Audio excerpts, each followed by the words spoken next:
This is the story of Thumbelina.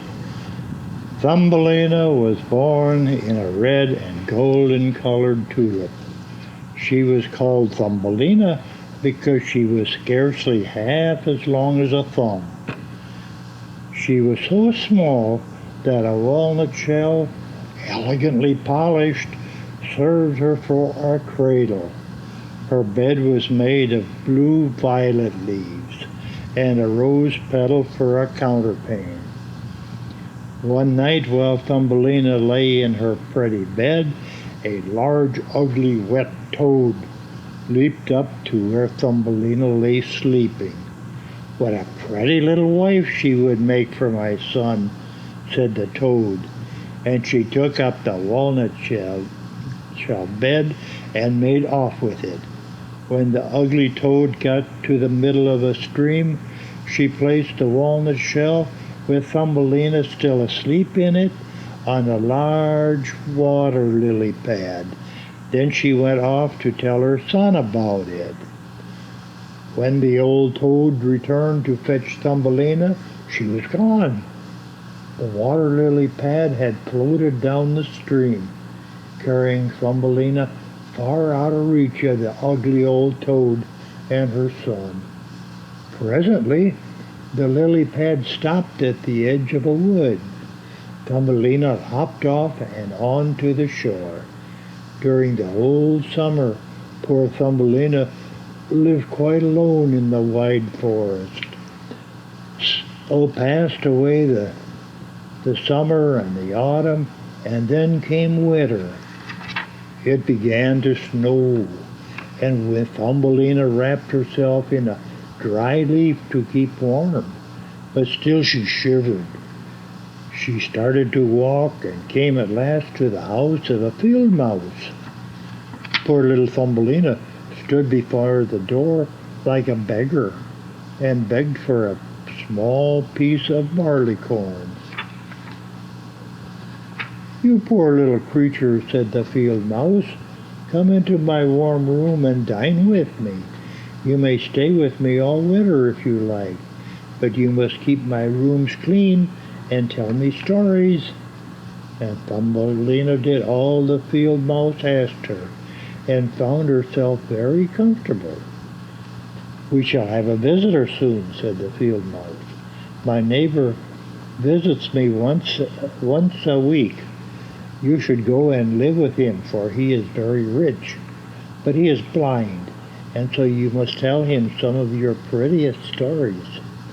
The visitor came in his black velvet coat and paid his visit, but Thumbelina did not care about him, for he was a mole. Now the mole had dug a long passage under the earth, which led from the house of the field mouse to his own, and here Thumbelina had permission to walk whenever she liked. One day as Thumbelina was walking through the passage, she saw a swallow lying on the floor.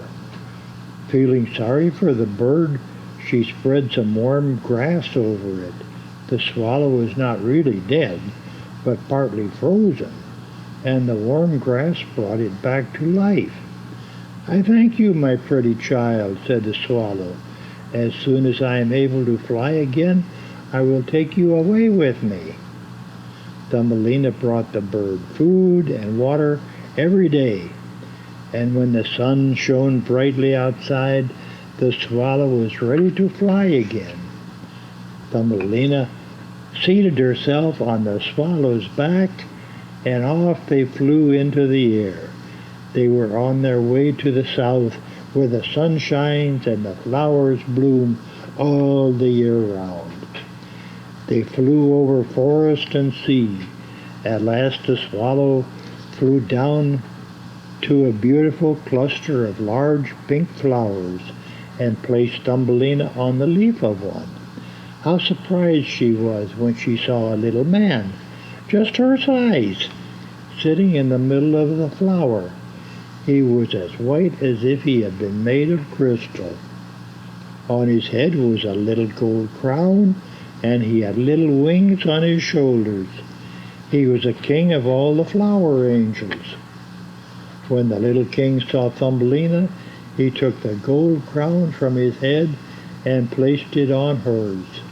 He asked her name and asked if she would be his wife and queen over all the flowers. Thumbelina said yes. And then out of each of the flowers came all the little ladies and lords. Each of them brought Thumbelina a gift, but the best gift of all was a pair of little white wings which had belonged to a white fly. They were fastened to Thumbelina's shoulders so she could flit from flower to flower. So Thumbelina and the little king were married, and there was a great celebration, and the swallows sang their wedding song. Moses and Aaron.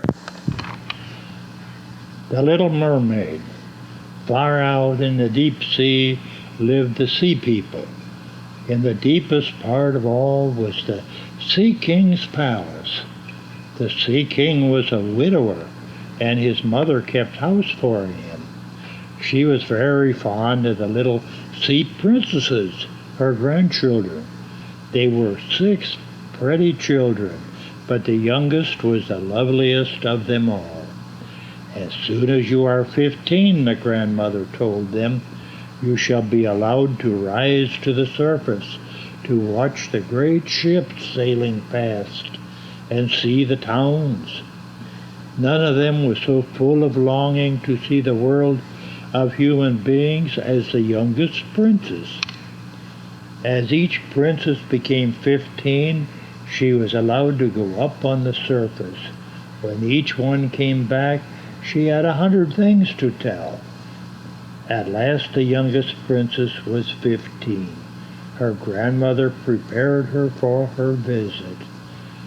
The sea was calm when the little princess reached the surface. A large 3-masted ship was lying there. She swam right up to the porthole of the cabin and could see a crowd of splendidly dressed people inside. The handsomest of them all was a young prince. The little mermaid watched him for a long time. Suddenly the waves became higher. Heavy clouds blew up, and lightning flashed. The ship dived like a swan into the waves, and then rose up again, lurched to one side, and broke up. The little mermaid saw the prince disappear into the sea. "No, no, he mustn't die," she said to herself. She dived deep down and at last found the young prince. She held his head above water until they reached the shore. There the little mermaid laid the prince on the sand, and then she swam out to watch from behind some boulders. Soon a beautiful young girl came along, and she called several others. The mermaid saw the prince sit up and smile. Then she dived down into the sea and went back to her father's palace. Many times the sea princess rose to the surface where she had left the prince, but she never saw him. At last the little mermaid became so unhappy that she told her sisters about the prince. One of them knew where the prince came from and where his kingdom was. "Come on, little sister," said the other princesses, and they rose in one line out of the sea, and the little mermaid saw the prince's beautiful castle. Now she knew where he lived, and she often came to watch him. The little mermaid became fonder and fonder of the handsome prince. She asked her grandmother if there was some way she could win him. "No," said her grandmother, "he is very different from us. That very thing that is so beautiful here in the sea, your fish's tail, would seem ugly to him. He will not accept you." The little princess grieved so much that she finally decided to go to the sea witch to find a way to win the prince.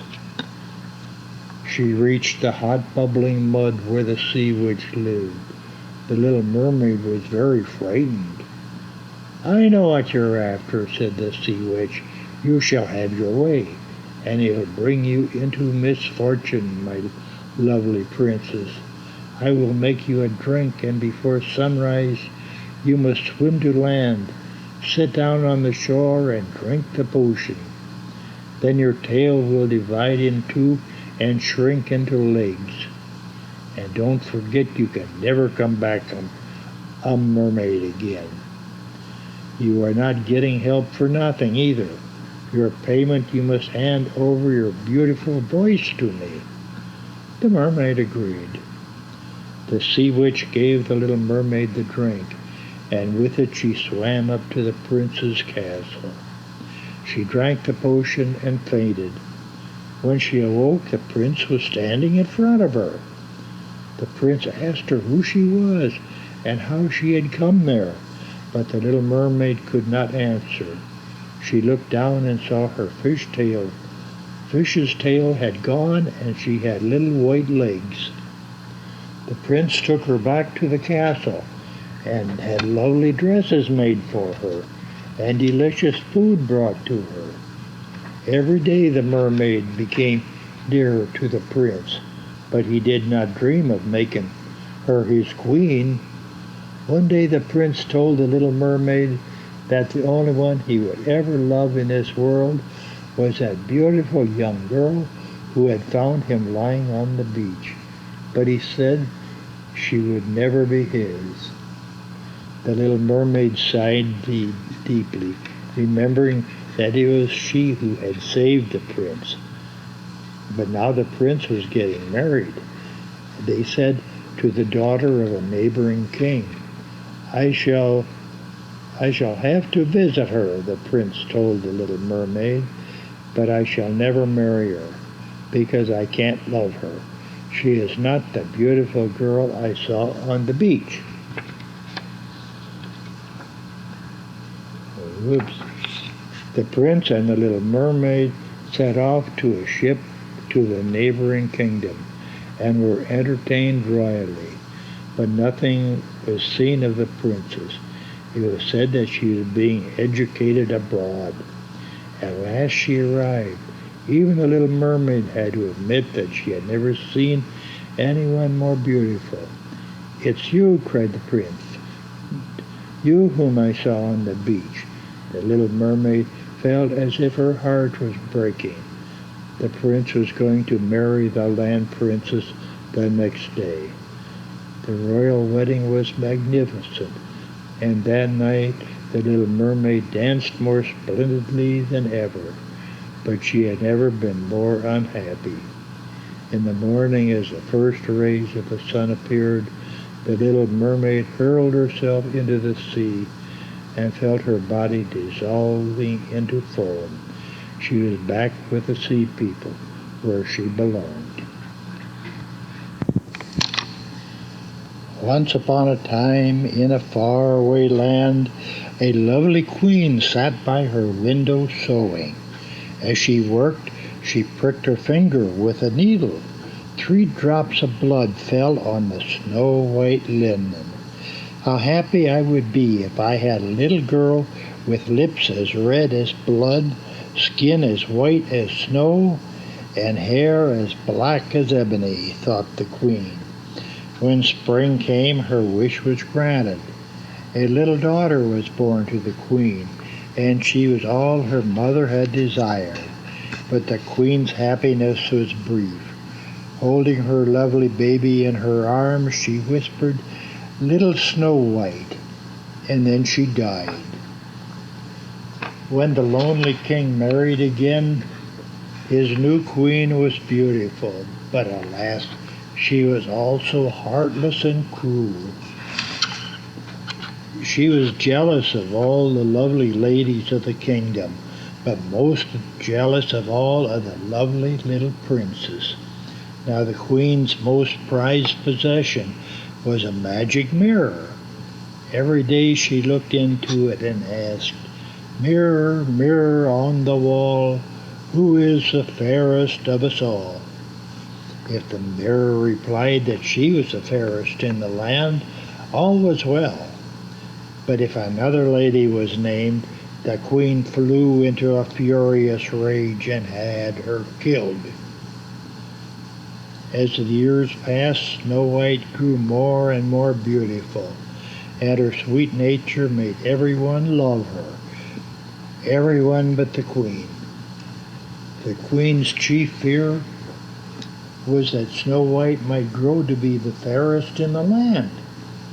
So she banished the young princess to the servants' quarters, made her dress in rags, and forced her to slave from morning to night.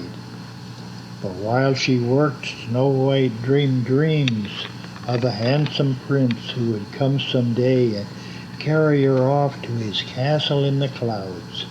And as she dusted and scrubbed and dreamed, Snow White grew more beautiful day by day.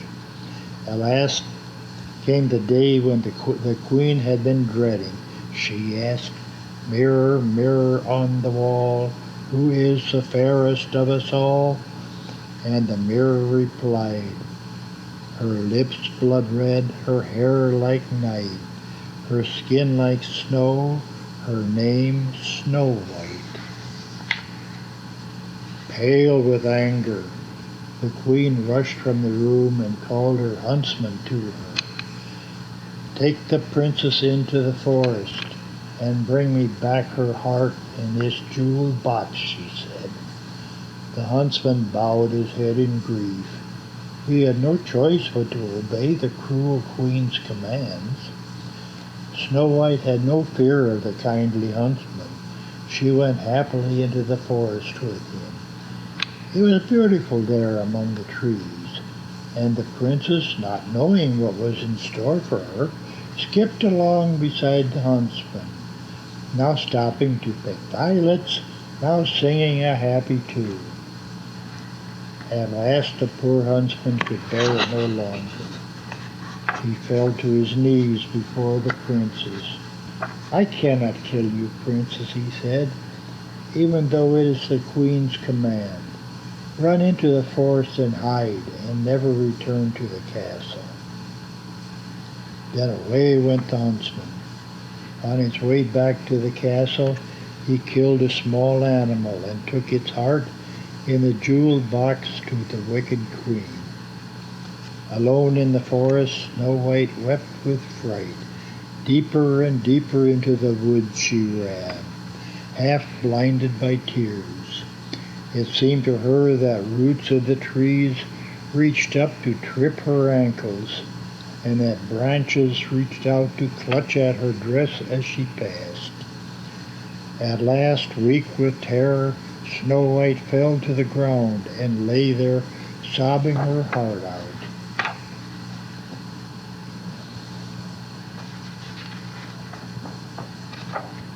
Ever so quietly, out from burrows and nests and hollow trees, crept the little woodland animals. Bunnies and chipmunks, raccoons and squirrels, they gathered round to keep watch over her. When Snow White looked up and saw them there, she smiled through her tears. At the sight of her smile, the little animals crept closer, snuggling in her lap or nestling in her arms. The birds sang their gayest melodies, and the little forest clearing was filled with joy. "I feel ever so much better now," Snow White told her new friends, "but I still do need a place to sleep." One of the birds chirped something, and the little animals nodded in agreement. Then off flew the birds, leading the way. The rabbits, chipmunks, and squirrels followed after, and Snow White came along with her arms around the neck of a gentle mother deer. At last, through the tangle of brush, Snow White saw a tiny cottage nestling in the clearing up ahead. "How sweet!" she cried. "It's just like a doll's house." And she clapped her hands in delight. Skipping across a little bridge to the house, Snow White peeked in through one window pane. There seemed to be no one at home. but the sink was piled high with cups and saucers and plates, which looked as though they had never been washed. Dirty little shirts and wrinkled little trousers hung over chairs, and everything was blanketed with dust. Maybe the children who live here have no mother, said Snow White, and need someone to take care of them. Let's clean their house and surprise them. So in she went, followed by her forest friends. Snow White found an old broom in the corner and swept the floor, while the little animals all did their best to help. Then Snow White washed all the crumpled little clothes and set a kettle of delicious soup to bubbling on the hearth. Now, she said to the animals, let's see what's upstairs. Upstairs they found 7 little beds in a row. Why, they have their names carved on them, said Snow White. Doc, Happy, Sneezy, Dopey, such funny little names for children. Grumpy, Bashful, Sleepy. My, I'm a little sleepy myself. Yawning, she sank down across the little beds and fell asleep. Quietly the little animals stole away, and the birds flew out the window. All was still in the little house in the forest.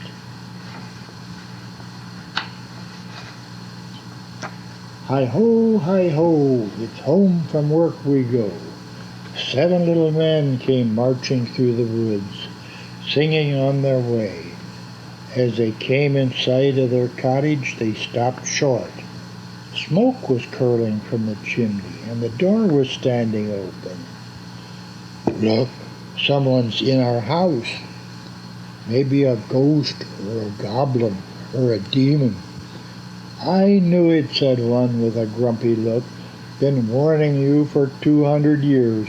Something awful was about to happen.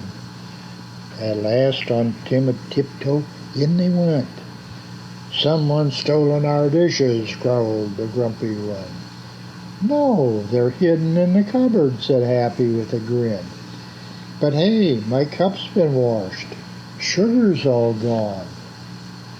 At that moment a sound came from upstairs. It was Snow White, yawning and turning in her sleep. It's up there, the goblin, or demon, or ghost. Shouldering their pickaxes, up the stairs they went, 7 frightened little dwarfs. Standing in a row at the foot of their beds, they stared at the sleeping Snow White. Oh, what is it? Whispered one. It's mighty pretty, said another. Why, bless my soul, I think it's a girl, said a third. And then Snow White woke up. Why, you're not children, she exclaimed. You're little men. Let me see if I can guess your names. And she did. Doc and Bashful, Happy, Sleepy, and Sneezy, and last of all, Dopey and Grumpy too. Supper is not quite ready, said Snow White. You'll just have to have time to wash. Wash! Cried the little men with horror in their tones.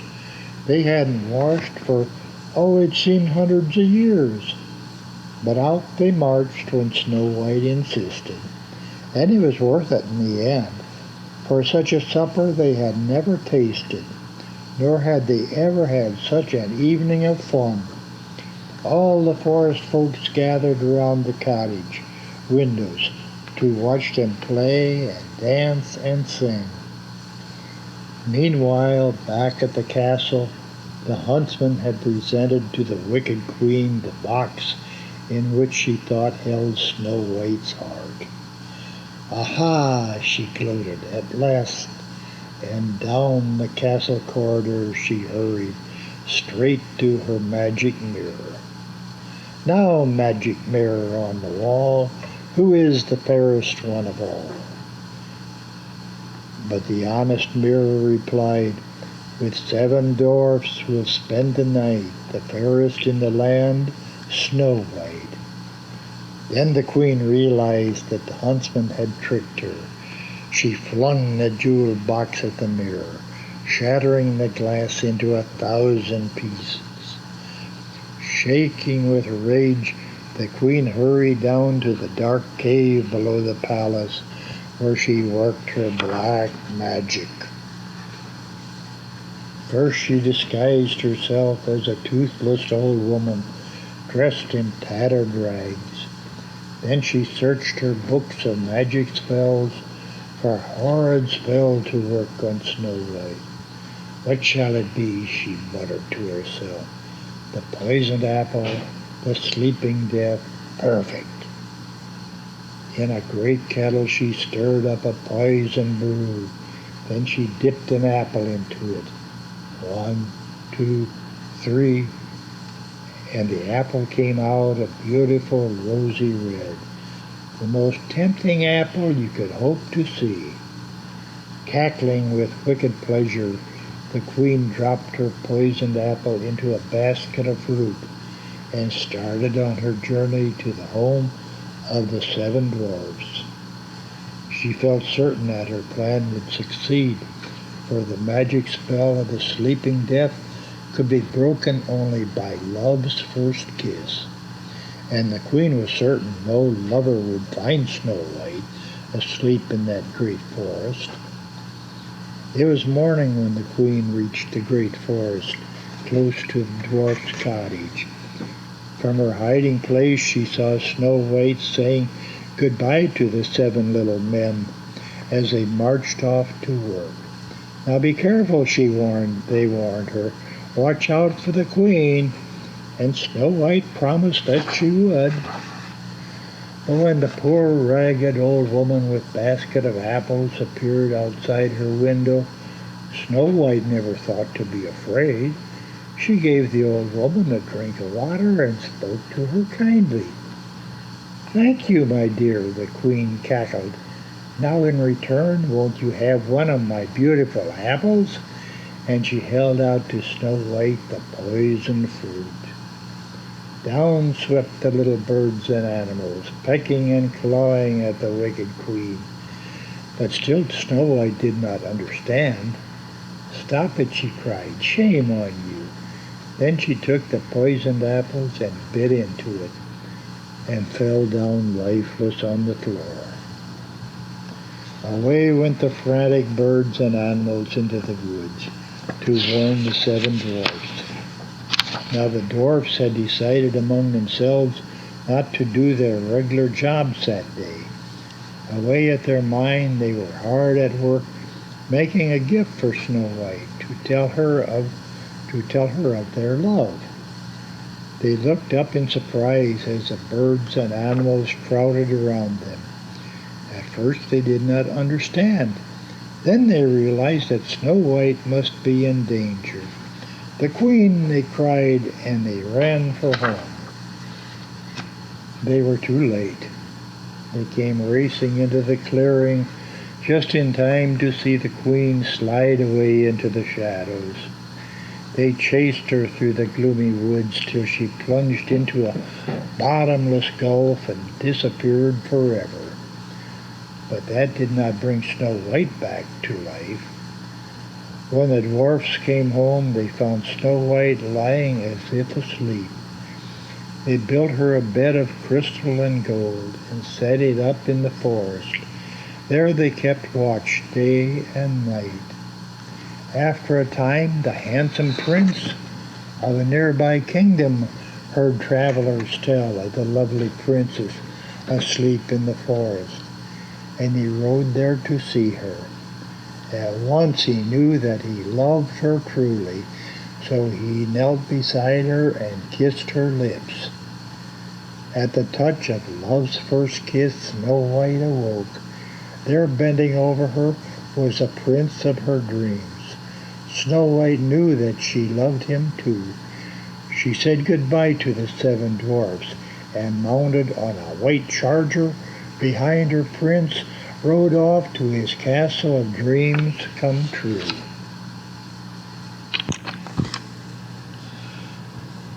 Cinderella was a girl who lived a long time ago. When she was little, her mother died and her father married again. Later he died. Her troubles had made Cinderella become a good, kind person. One other thing, she was beautiful too. Cinderella lived with her stepmother, who had two daughters of her own. Neither of them was beautiful, or even pretty. Pauline was a tall, skinny one, and Sophie was a short, fat one.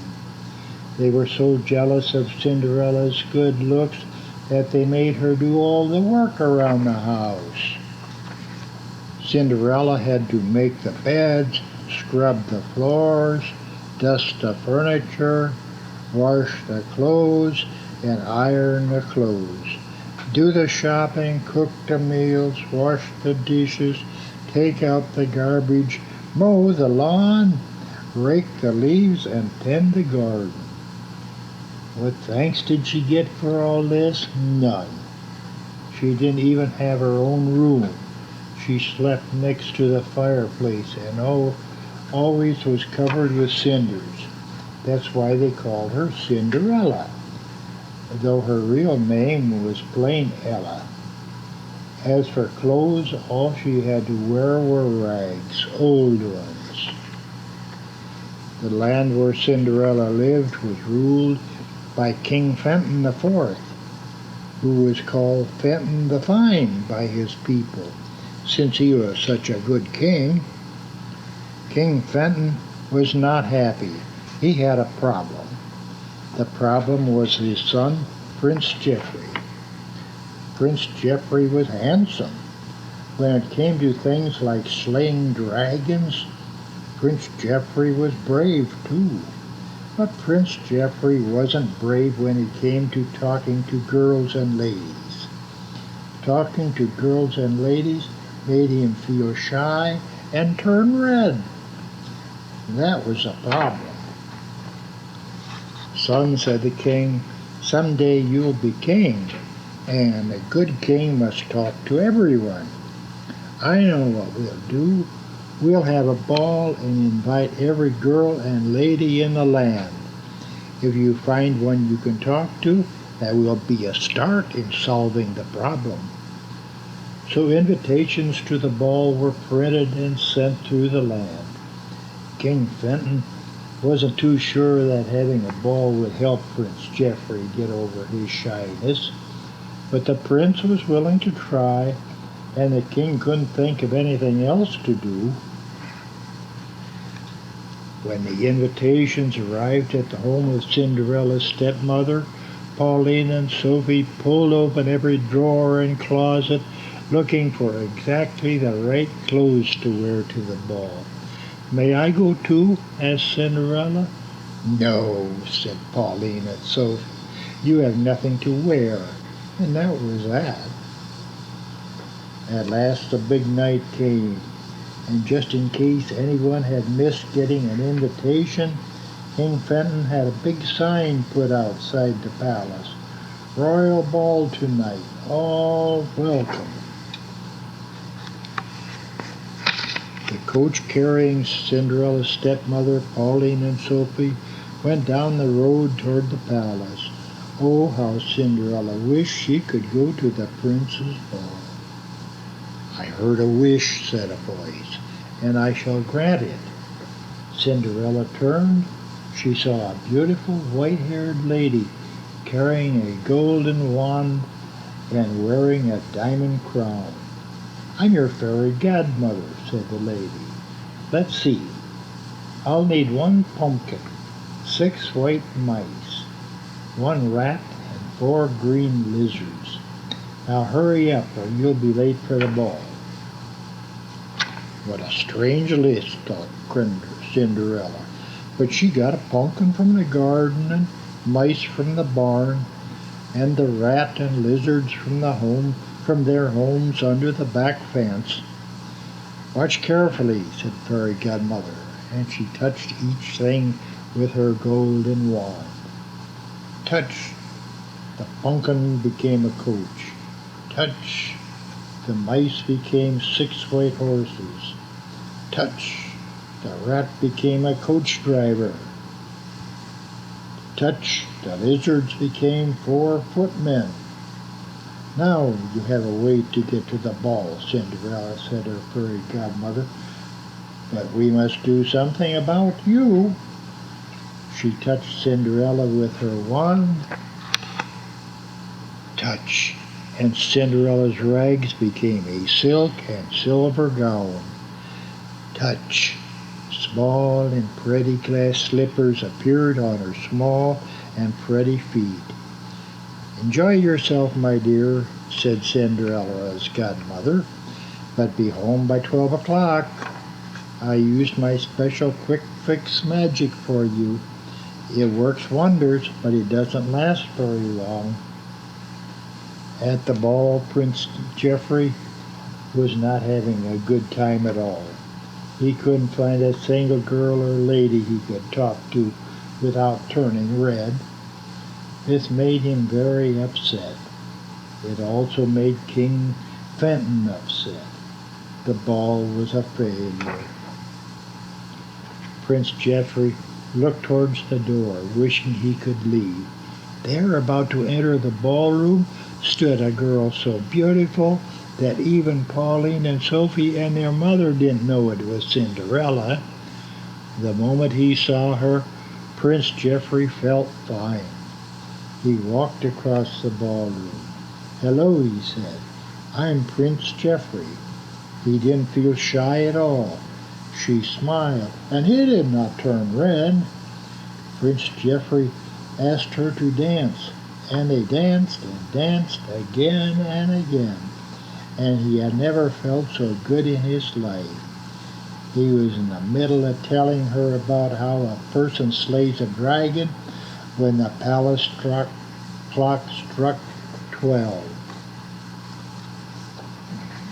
My goodness. Cinderella ran from the ballroom and out the palace so fast that she lost one of her glass slippers on the steps. When she reached down to take off the other and put it in her pocket, she found that her silk and silver gown had turned back to rags. Poor Prince Geoffrey.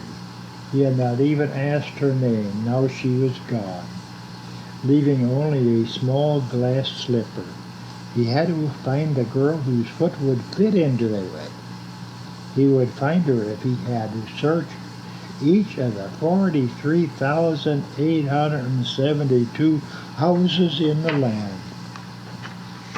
After searching 1,433 of the houses, Prince Geoffrey came to the home of Cinderella's stepmother. Pauline tried on the slipper. Her foot was far too long. Then Sophie tried on the slipper. Her foot was far too wide. Can anybody at all try on the slipper? Asked Cinderella. Yes, said the prince, try it on. And she did. The slipper fit perfectly. I have the other one, said Cinderella, in my pocket. I love you, said Prince Geoffrey. I love you, said Cinderella. Let's get married, said Prince Geoffrey. I'd like that very much, said Cinderella. King Fenton was delighted. In searching for Cinderella, Prince Geoffrey had talked to girls and ladies throughout the land without once turning red, and so they were married.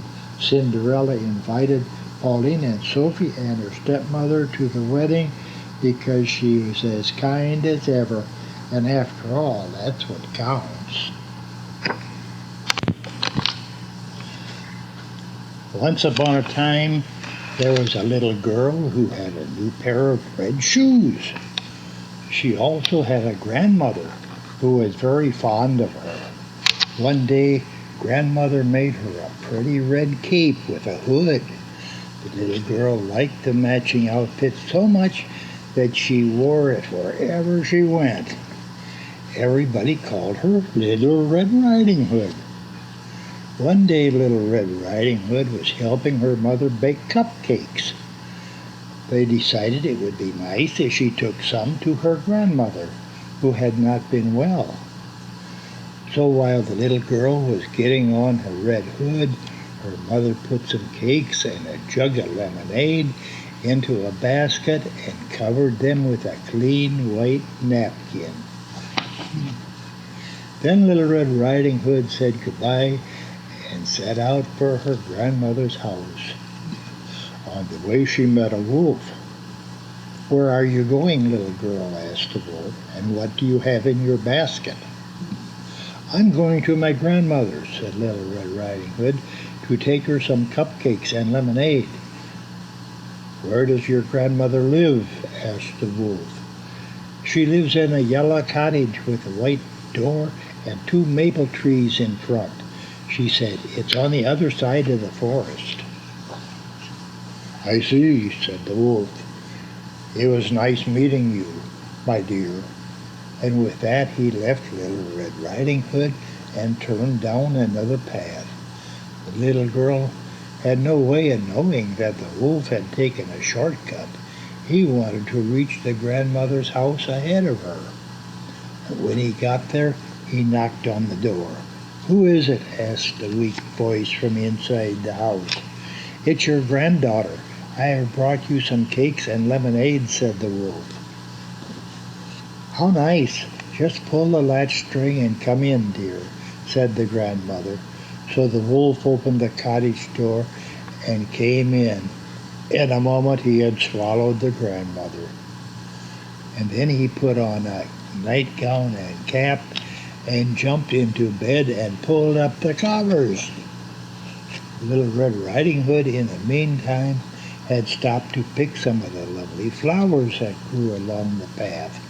When she had a nice bouquet, she began walking again and soon came to the little cottage with the maple trees. She knocked on the door, which was not quite closed. "Who is it?" asked the voice from inside. "It is I, Little Red Riding Hood.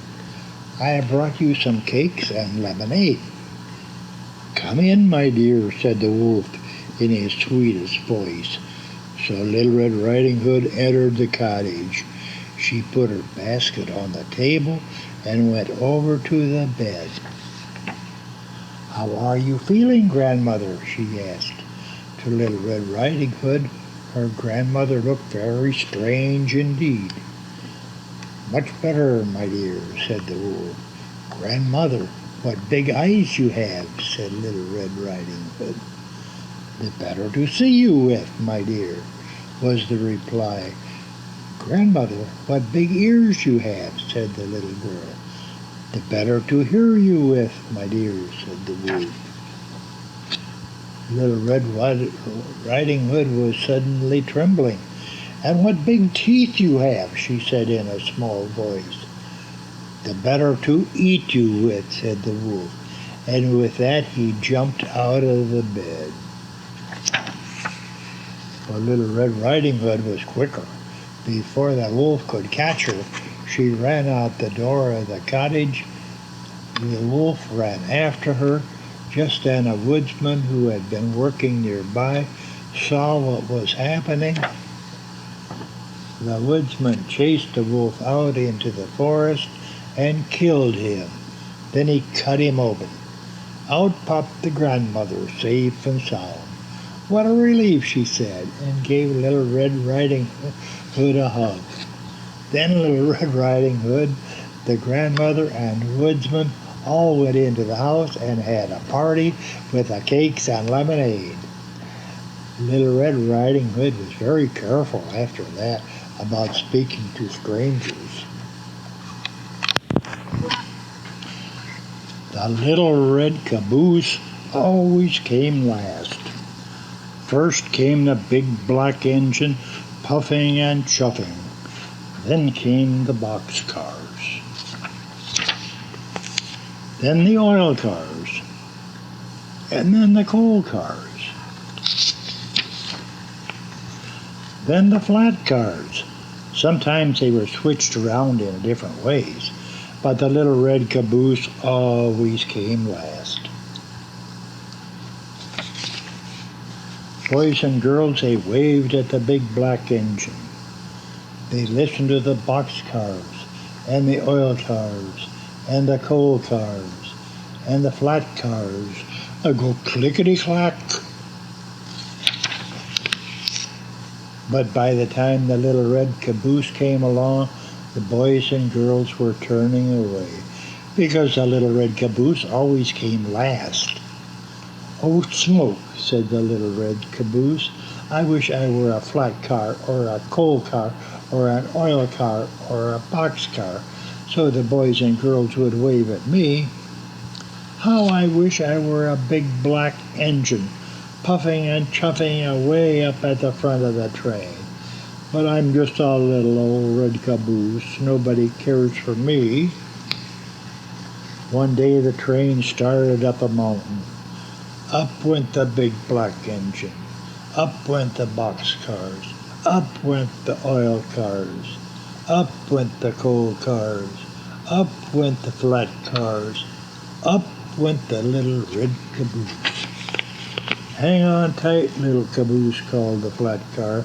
"This is a long, tall mountain, and you are the last car on the train." "Don't I know it?" sighed the little red caboose. "Poor me." The train went slower and slower and slower. Soon it was hardly moving. It looked as if that train could not get up the mountain. "Look out, little caboose," called the flat car. "The train is starting to slip back down this long, tall mountain." "Not if I can help it," said the little red caboose. And he slammed on his brakes. And he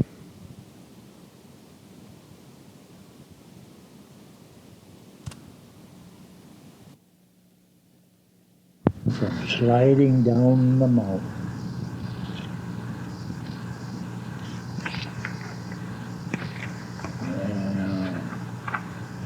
"We couldn't have done it," said the big black engine, "if it had not been for the little red caboose." "I missed a page." Then, bump, the little red caboose felt something push him from behind. It was two big black engines. They pushed the train up to the top of the mountain. "We couldn't have done it," said the big black engines, "if it hadn't been for the little red caboose." Everyone cheered, and little red caboose nearly burst with pride. Now children wave at the big black engine and at all the cars, but they save their biggest waves for the little red caboose because the little red caboose saved the train. Once upon a time, in a little white house on the very edge of a big green forest, there lived a little girl. The little girl had big blue eyes filled with wonder, a red rosebud of a mouth that always asked questions, and long curly hair the color of new honey. Her name was Goldilocks. One day Goldilocks was picking flowers in her yard. There were deep blue violets, bright yellow buttercups, and soft purple pansies. But Goldilocks said, "I wonder if there are prettier flowers in the woods.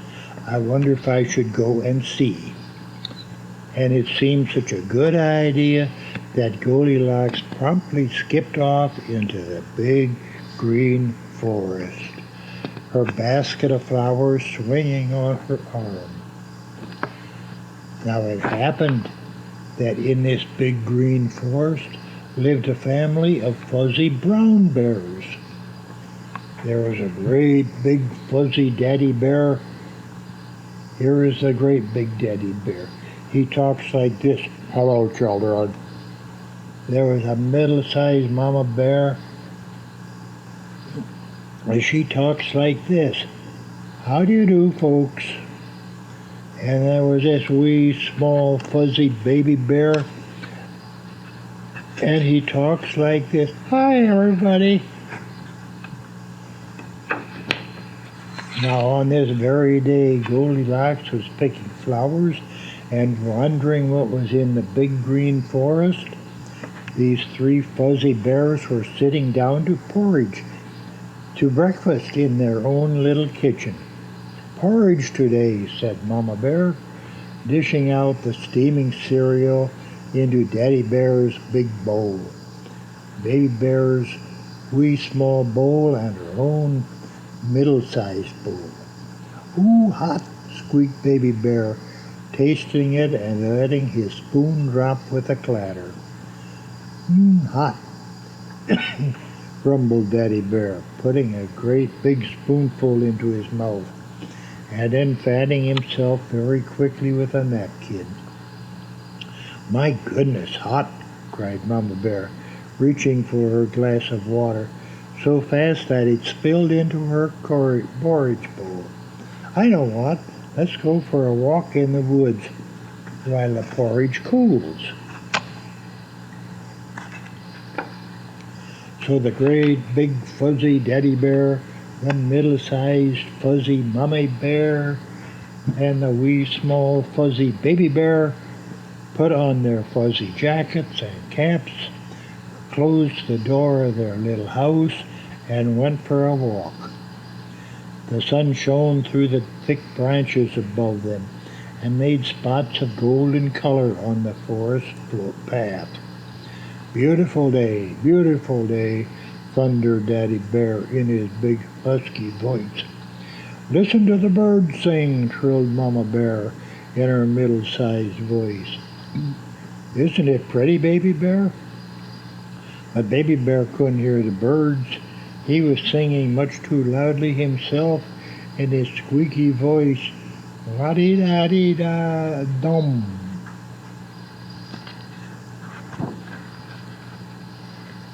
While the three bears were rambling through the forest, Goldilocks was skipping through the forest paths too.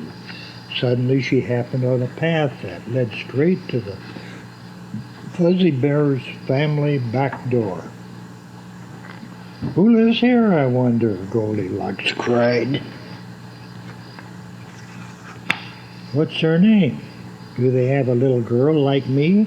Yoo-hoo, she called in the back door. Nobody answered, but a lovely smell came drifting out to tickle her wrinkly little nose.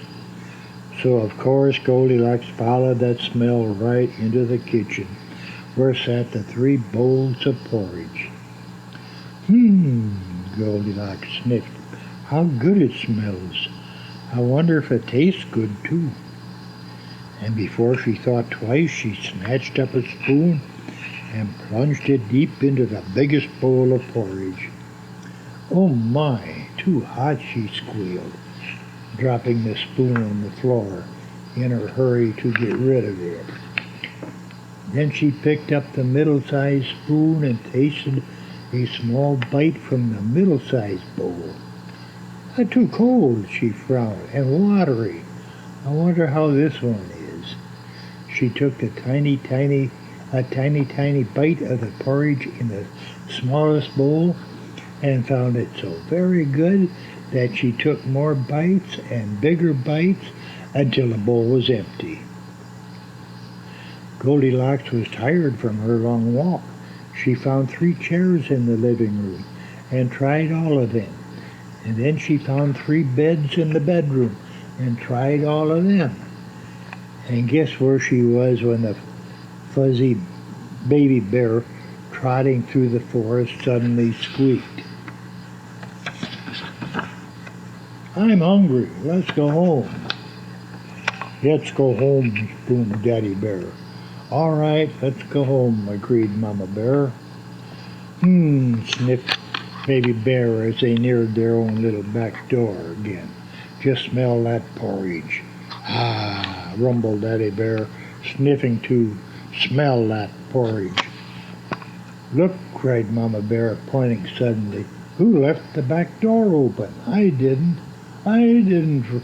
roared Daddy Bear. I didn't, squeaked Baby Bear. The 3 bears hurried up the back walk and into their kitchen. Well, nobody's here, said Mama Bear.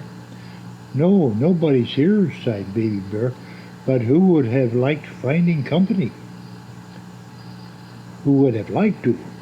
But somebody's been here, thundered Daddy Bear in his great big voice. Look at that table. Sure enough, the tablecloth was wrinkled, and Daddy Bear's big spoon lay on the floor.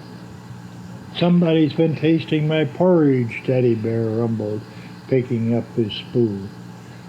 Somebody's been tasting my porridge, Mama Bear cried, seeing her spoon sticking straight up in her bowl. My goodness, squeaked Baby Bear. Did somebody taste mine too? He ran to the table and grabbed up his bowl with both paws. Then his mouth dropped open and his eyes grew big and round.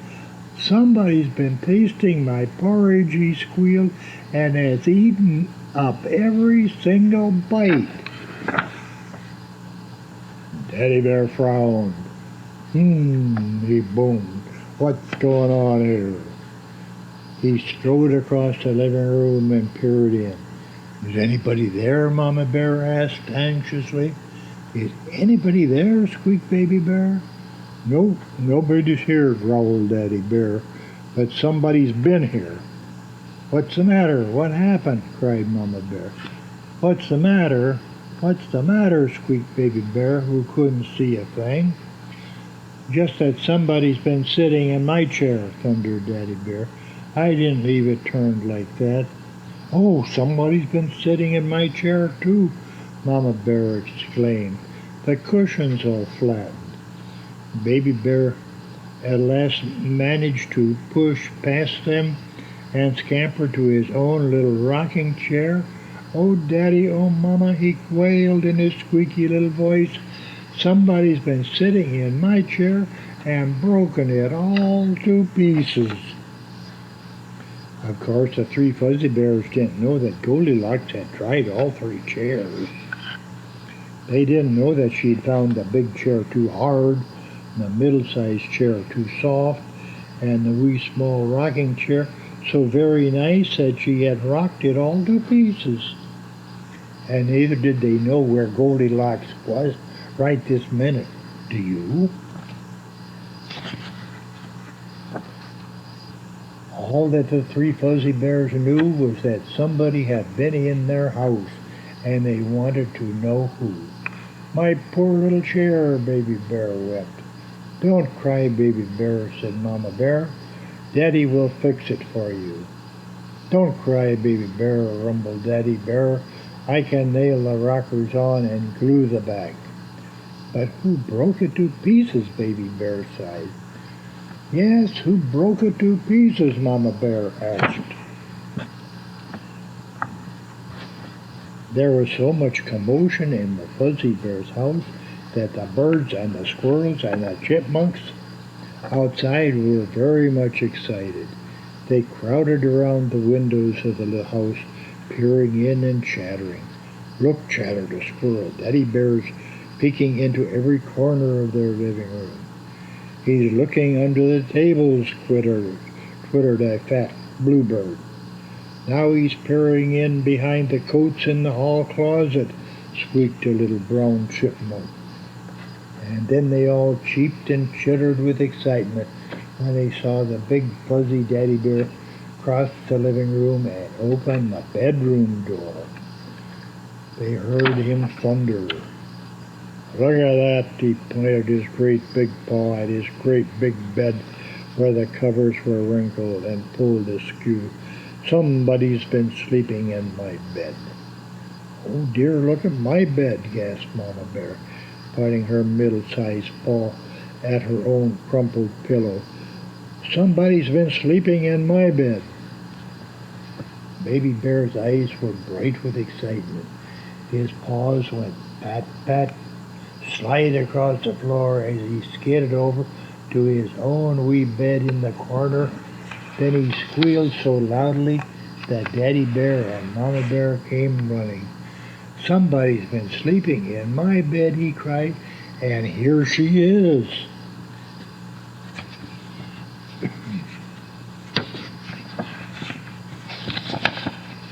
Goldilocks woke at the sound of Baby Bear's high, excited voice and sat straight up in bed. She blinked her blue eyes and blinked them again, and suddenly she gave a squeal as loud as Baby Bear's, and without waiting to ask a single question, she slid out of that bed. "Come back," boomed Daddy Bear in his big, big voice. "We won't hurt you, child," called Mama Bear in her middle-sized voice. "Stay and play with me," begged Baby Bear in his wee small voice. But Goldilocks didn't hear him. She had popped out of the bedroom and out of the little house. She didn't stop running till she reached home, and she never went back to the house of the three fuzzy bears. Once there was an old mother pig who had 3 little pigs. She found she did not have enough to keep them, so she sent them out to seek their fortunes. The first little pig met a man with a bundle of straw. The little pig said to him, "Please, man, give me that straw to build me a house." This the man did, and soon the little pig had built a house with it. Just after the house was built, along came a wolf.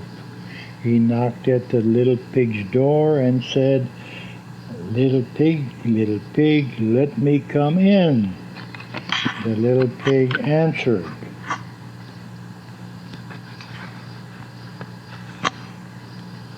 "No, no, not by the hair of my chinny chin chin." Then the wolf said, "I'll huff and I'll puff and I'll blow your house in." So he huffed and he puffed and he blew the house in and ate up that little pig. The second little pig met a man with a bundle of sticks. The little pig said to him, "Please, man, give me those sticks to build me a house." This the man did, and soon the little pig had built a house with them. Just after the house was built, along came the wolf. He knocked at the little pig's door and said, little pig, let me come in." The little pig answered, "No, no, not by the hair of my chinny chin chin." Then the wolf said, "I'll huff and I'll puff and I'll blow your house in." So he huffed and he puffed and he puffed and he huffed and he blew the house in, and he ate up the little pig. The third little pig met a man with a load of bricks. The little pig said to him, "Please, man, give me those bricks to build me a house." This the man did, and soon the little pig had built a house with them. Just after the house was built, along came the wolf. He knocked at the little pig's door and said, little pig, let me come in." The little pig answered, "No, no, not by the hair of my chinny chin chin." Then the wolf said, "I'll huff and I'll puff and I'll blow your house in." So he huffed and he puffed and he puffed and he huffed and he huffed and he puffed, and he couldn't get this little pig's house down. When he found with all his huffing and his puffing he could not blow this little pig's house down, he said, "Little pig, I know where there's a field of fine turnips." "Where?" eagerly asked the little pig. "Over in Mr. Smith's home field. If you will be ready tomorrow morning, I will call for you, and we will go and get some for our dinner." "Oh, thank you," replied the little pig. "I will be ready. What time do you mean to go?" "Oh, 6 o'clock." Now the little pig rose at 5 o'clock. and was back home with his turnips. When about 6, the wolf came and said, "Little pig, are you ready?" "Ready?" exclaimed the little pig. "Why, I have been and am back again, and I have a pot of fine turnips for dinner." The wolf was very angry, but thinking he would be equal to the little pig, he said, "Little pig, I know where there is a nice apple tree." "Where?" eagerly asked the little pig. "Down at Merry Garden. And if you will not deceive me, I will come for you at 5 o'clock tomorrow morning, and we will go and get some apples." Now the little pig bustled around the next morning at 4 o'clock. He hoped to get home again before the wolf came, but this time he had to go further, and besides, he had to climb the tree so that just as he was ready to jump down, he spied the wolf coming. Yes, indeed, the little pig was badly frightened. The wolf came up under the tree and said, "What, little pig, you're here before me? Are they nice apples?" "Yes, very nice," said the little pig. "Here, I will throw one down for you." The little pig threw that apple so far that while the wolf was gone after it, he jumped down and ran home. The next day the wolf came again to the little pig's house and said, "Little pig, there's a fair over in Shanklin this afternoon. Will you go?" "Oh, yes," replied the little pig. "What time shall I expect you?" "At 3, said the wolf. The little pig went off before 3. Just as usual, got to the fair, bought a butter churn and was going home with it when he spied the wolf coming. This time the little pig was frightened, so he got into the churn to hide. It turned round and round, rolling down the hill with the little pig in it. This frightened the wolf so that he ran home, forgetting all about going to the fair. The next day he went to the little pig's house and told him how the great round thing rolling down the hill had frightened him. The little pig laughed and said, "Ha ha, I frightened you that time. I had been to the fair, and when I saw you coming, I climbed inside the churn I had bought and rolled down the hill." Then the wolf was very angry indeed. He vowed he would eat that little pig, that he would go down the chimney after him. When the little pig saw what it was about, he made a blazing fire and hung a pot of water. Just then, as the wolf was coming down, he pulled off the lid, and in fell the wolf. So the little pig popped the cover again and had the wolf for supper. And that is how it came that the little pig lived happily ever after. Once upon a time, there was a little old man and a little old woman. They lived in a house all made of hemp stalks. They had a little black dog named Turpie. The little black dog always barked when anyone came near the house. One night the little old man and the little old woman were fast asleep. Out from the deep woods, running came the hobias.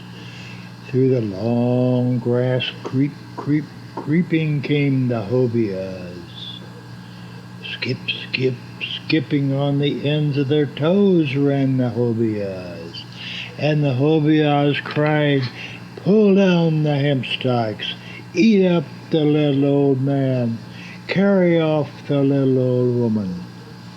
Then the little dog Turpie ran out, barking loudly. The Hobias were afraid. They ran home again as fast as they could go. But the little old man woke from his dreams and cried, "Little dog Turpy barks so loud that I cannot slumber nor sleep. In the morning I will take off his tail." So the little old man took off little dog Turpy's tail to stop him from barking. The second night along came the Hobias. Out from the woods, running came the Hobias. Through the long grass, creeping came the Hobias. Skipping on the ends of their toes came the Hobias. And the Hobias cried, "Pull down the hemp stalks, eat up the little old man, carry off the old woman." Then little dog Turpy ran out barking loudly. The Hobias were afraid. They ran home again as fast as they could go. But the little old man tossed in his sleep and cried, "Little dog Turpy barks so loud that I cannot slumber nor sleep. In the morning I will take off his legs." So the little old man took off little dog Turpy's legs to stop him from barking. The third night along came the Hobias. Out from the deep woods, running came the Hobias. Through the long grass, creeping came the Hobias. Skipping on the ends of their toes came the Hobias. And the Hobias cried, "Pull down the hemp stalks, eat up the little old man, carry off the little old woman." Then little dog Turpy began to bark loudly. The Hobias were afraid. They ran home again as fast as they could go. But the little old man heard Turpy, and he sat up in bed and cried, "Little dog Turpy barks so loud that I cannot slumber nor sleep. In the morning I will take off his head." So the little old man took off Turpy's head. Then little dog Turpy could not bark any more. That night along came the Hobias. Out from the deep woods, running came the Hobias. Through the long grass, creeping came the Hobias. Skipping on the ends of their toes came the Hobias. And the Hobias cried, "Pull down the hemp stalks, eat up the little old man, carry off the little old woman." Now little dog Turpy could not bark any more. There was no one to frighten the Hobias away. They pulled down the hemp stalks. They took the little old woman away in their bag. But the little old man they could not get, for he hid himself under the bed. Then the Hobias went home. They hung the bag upon a big hook. In it was the little old woman. They poked the bag with their fingers and cried, "Look you, look you." But when the sun came up, they went to sleep. Hobias, always sleep all day. When the little old man found the little old woman was gone, he was very sorry. Now he knew what a good little dog Turpy had been. So he took Turpy's tail and his legs and his head, and he gave them back to him again. Then Turpy went sniffing and snuffing along to find the little old woman. Soon he came to the Hobias' house. He heard the little old woman crying in the bag. He saw that the Hobias were all fast asleep. Then he cut open the bag with his sharp teeth. Out jumped the little old woman and ran home again as fast as she could go. Turpy did not run away, but crept inside the bag to hide. When it came night, the Hobias woke up. They went to the bag and they poked it with their long fingers. They cried, "Look you, look you." Out of the bag jumped little dog Turpy. He ate up every one of the Hobias. And that is why there are not any Hobias now.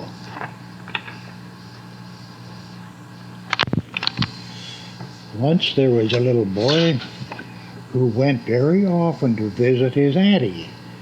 And after almost every visit, she gave him something to take home to his mother. One day the boy's auntie gave him a great big piece of freshly baked cake to take home with him.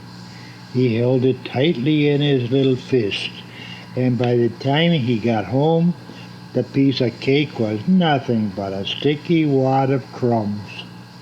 "What have you there?" his mother asked. "A piece of fresh cake Auntie sent," said the little boy, and he opened his hands to show her. "A piece of cake!" his mother exclaimed. "Why, that's no way to carry a piece of cake down a country road. You should wrap it all up in some clean leaves and put it in your hat, and put your hat on your head. Now you remember that next time." "Yes, Mother," said the little boy. Next time he was coming home from his auntie's, she gave him a pound of fresh, sweet butter to take to his mother. Now the little boy remembered all his mother had told him. "Wrap it in green leaves and put it in my hat, and put my hat on my head," he said to himself, and so he did. But the sun was very hot that day, and soon the butter began to melt. It oozed out of the leaves and down the little boy's face and neck. "What have you been carrying in your hat?" his mother asked when she saw him. "The butter Auntie sent me," smiled the little boy, for this time he was sure he had done it right.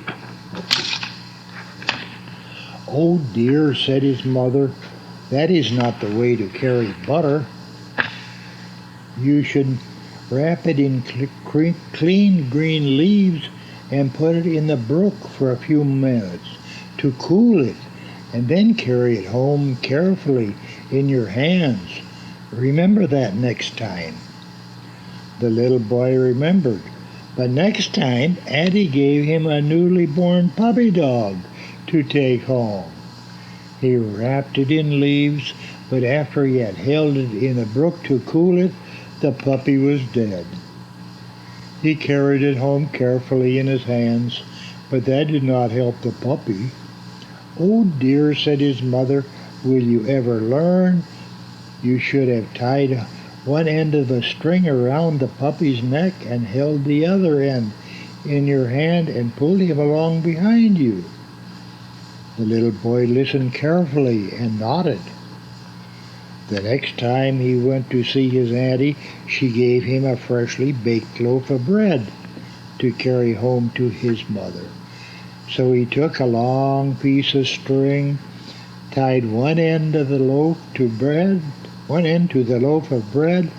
held the other in his hand, and dragged it down the road home behind him, down in the dust of the road. "What have you now?" his mother asked when she saw him coming into the yard.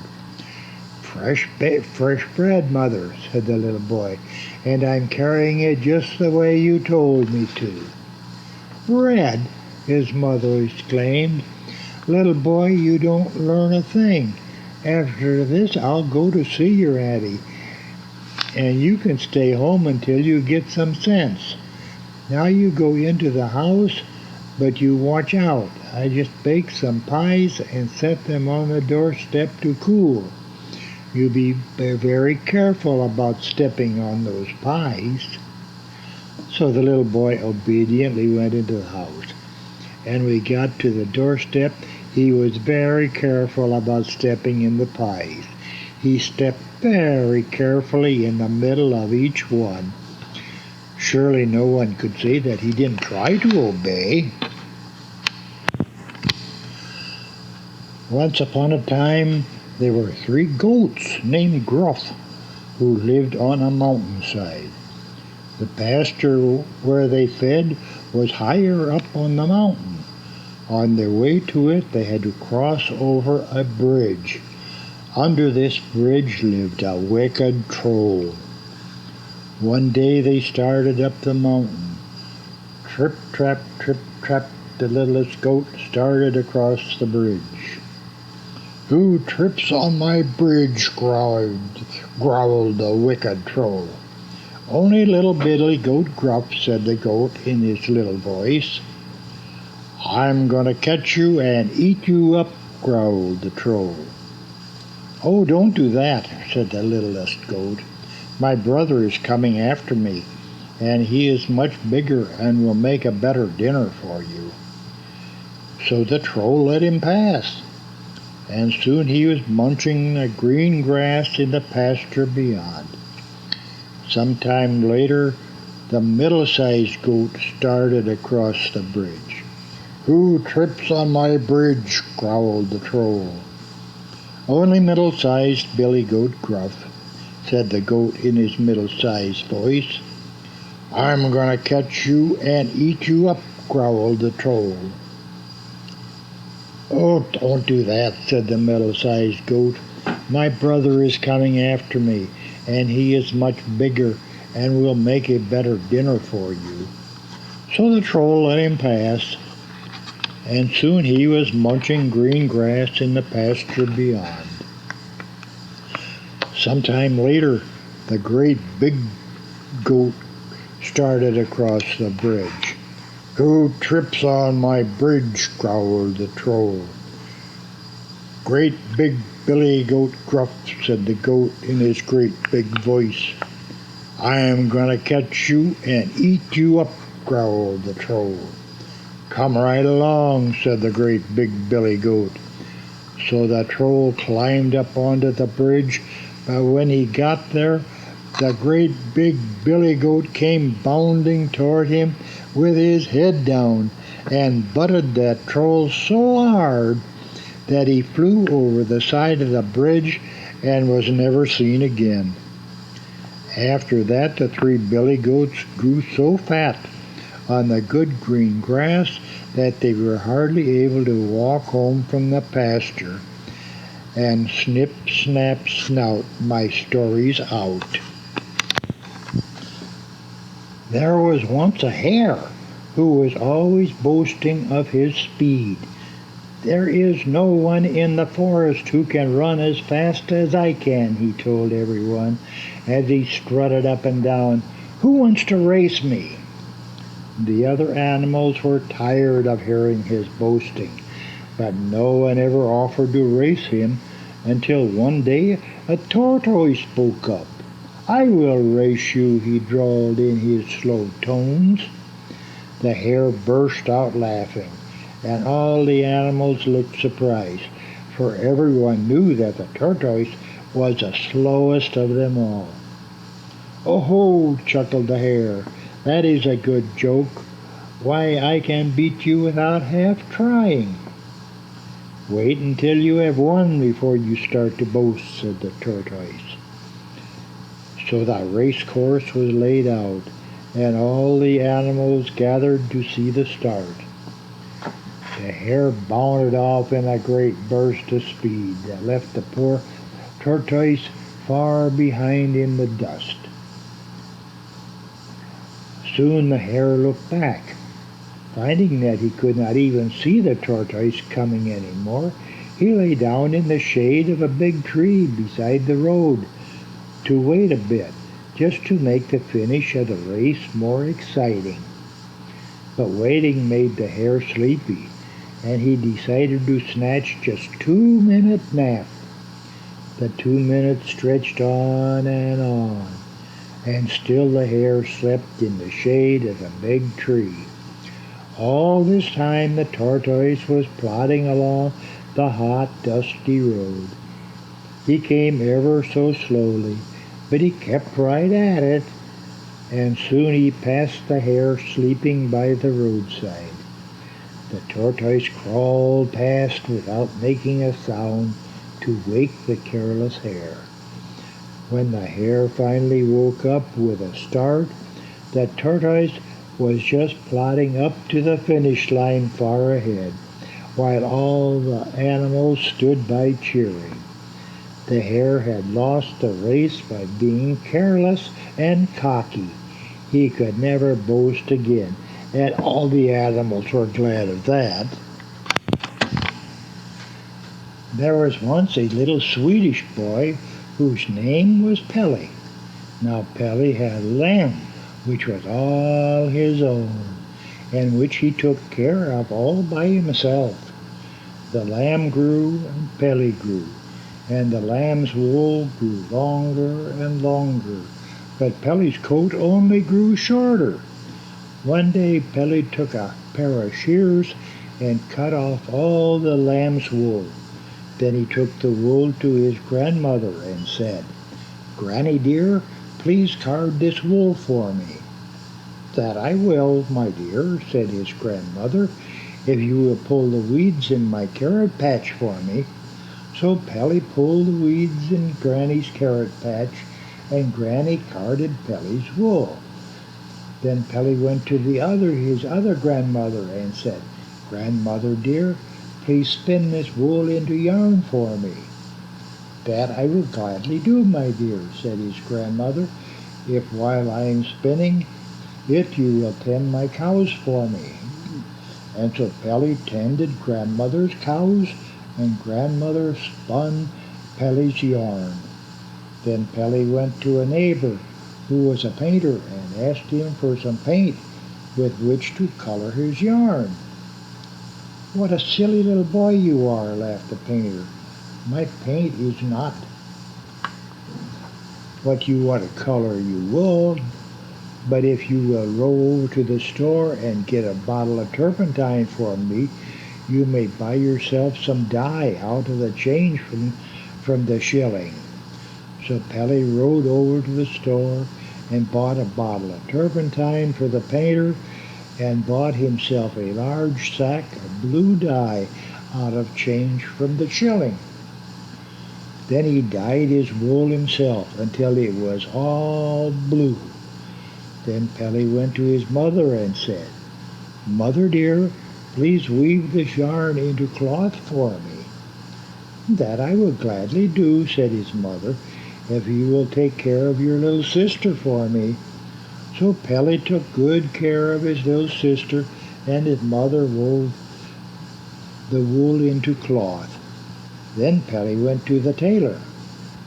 "Dear Mr. Tailor, please make a suit for me out of this cloth." "Is that what you want, you little rascal?" said the tailor. "Indeed I will, if you will rake my hay and bring in my wood and feed my pigs for me." So Pelle raked the tailor's hay and fed his pigs, and then he carried in all the wood, and the tailor had Pelle's suit ready that very Saturday evening. And on Sunday morning, Pelle put on his new suit and went to his lamb and said, "Thank you very much for my new suit, little lamb." "Bah," said the lamb, and it sounded almost as if the lamb were laughing. Many years ago, there lived in China a man named Hotai. Hotai had a little son named Bobo.